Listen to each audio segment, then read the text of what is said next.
I was in the city of Ramadi once again, and I had my squad out. We didn't have any intel that day, so we were patrolling Ramadi, doing just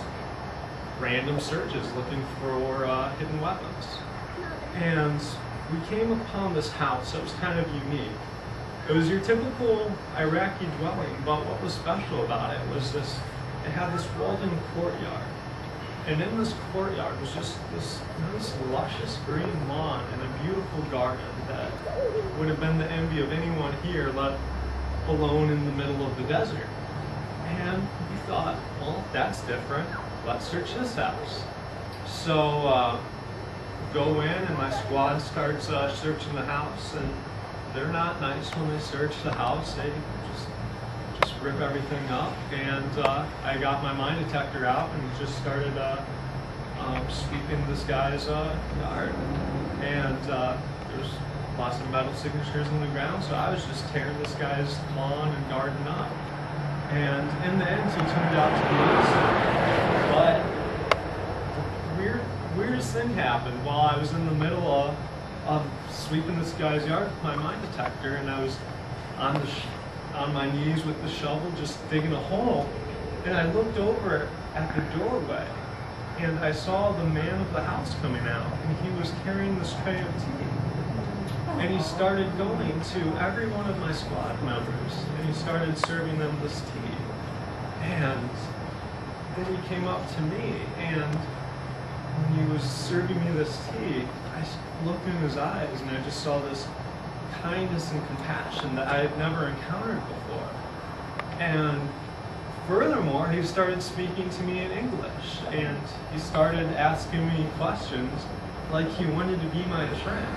When I started to think about things in those terms and realized that, yeah, I was a very hateful person and I was a killer long before I even joined the military, and just didn't have the opportunity to enact on it, that I wanted to live my life in a completely different way. So I guess that made me a conscientious objector, and I went back to my military base and made the application. And so the original plan that I had was, I looked at my military paychecks and saw they were being sent from Indiana, so I was going to walk from my home in Maryland to Indiana and throw the money back at the government and say that I couldn't do it anymore, and that it was wrong, and that I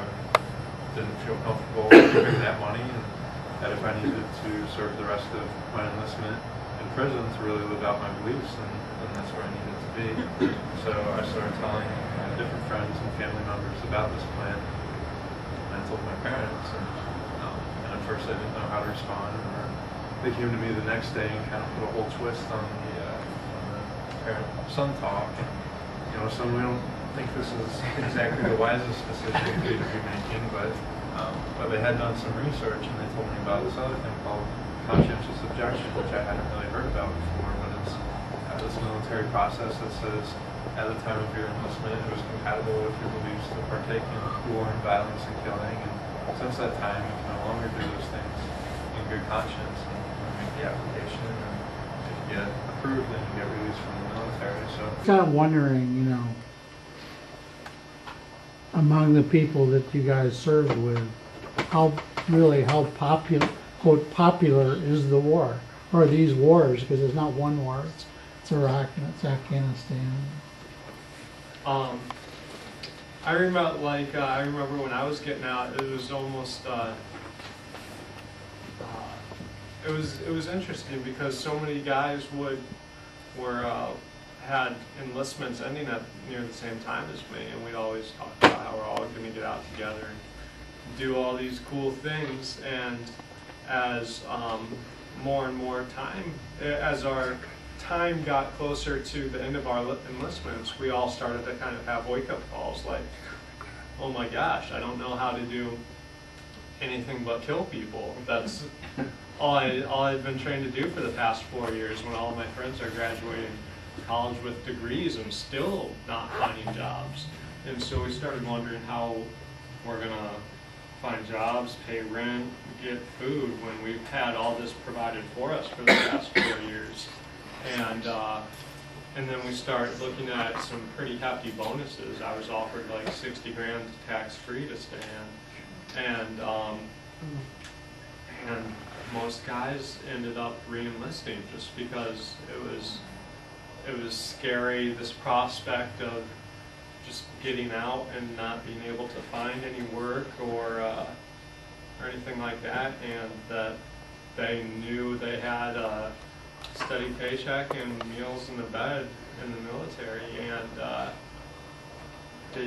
I feel so many guys just kind of accepted this kind of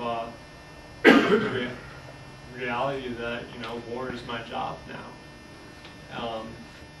despite what their true feelings might be about it. And that, I think that was a big percentage of the guys in. And then we're constantly reinforced with this idea that,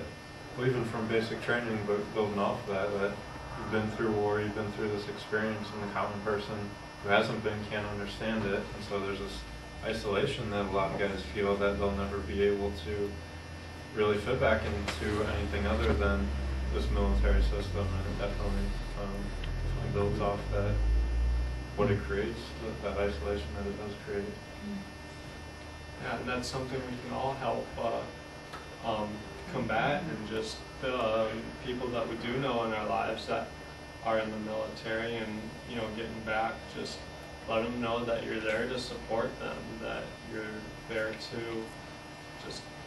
listen to whatever feelings they have, and, you know, they might not open up right away or for a while, but to continue to let them know that they don't have to be isolated, that, you know, you're here to listen to them, to help try to understand and break these walls of isolation that I think have so many men and women coming back trapped in PTSD, and that's something definitely that we can all help with healing. And just, I'm going to throw one more quickie, is once you're over there, everybody, all soldiers are over there, how it doesn't take long to realize you're not fighting another army, you're not fighting a military, you're occupying a country, and there are people in civilian clothes shooting at you from behind a wall, or leaving a roadside bomb, or maybe not civilian, but isn't it pretty clear to all the people who are there in the American military that that we're an occupying power, that we're not there fighting an enemy who's invaded our country, that we're defending our country from, and that the whole 9/11 story was concocted in that little bit? Isn't that just, you know, pretty, you know, thinly veiled? You know, I could talk to a lot of people who have kind of this twisted compassion and say the war was necessary because we saved all these Iraqis, and I can throw a bunch of facts and statistics at them, and have tried that at times, and they can be as well documented, you know, as they can be, and I can have all these numbers, and somebody, if they're not ready to listen to that, won't listen to that. So kind of what we focus on is the idea of compassion and the idea of common humanity, because when you're able to think in those terms, then you can stop kind of blinding yourself to just sort of whatever you've been reinforced with, and you can open yourself up more to actually considering different things.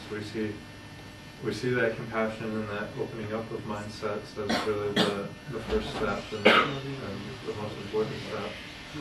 of war being inevitable. I think a lot of times war is a result of a lack of imagination and a lack of proactive compassion, and that it's easy for us to just get so wrapped up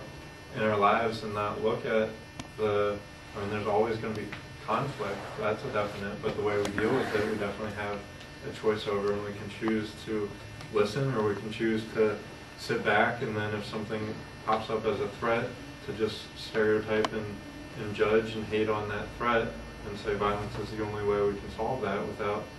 really trying to break things down and really trying to break outside of our comfort zones. And a lot of times that does take imagination, to imagine what it's like to be in somebody else's shoes, and to imagine that there are ways to communicate and to find common ground, even if it is a big challenge. So I think if those two ideas are focused on, then I'd like to think that war isn't inevitable. And if anything, we have this huge lesson right in front of us, that this assumption that war is inevitable, and that the way to solve problems is that whoever has the biggest guns wins. Obviously that's not the case, or else these wars wouldn't be going on as long as they have. What we're kind of talking about is just communication and how important that is, and we think that a lot of the solutions to preventing these problems before they even turn into war is the answer. But if we can't, in order to create a dialogue with a group of people that is, we have a lot of difference with, and that there is a lot of need for communication, we can't do that if we can't interact in our own society, and we can't even do that if we can't interact with ourselves and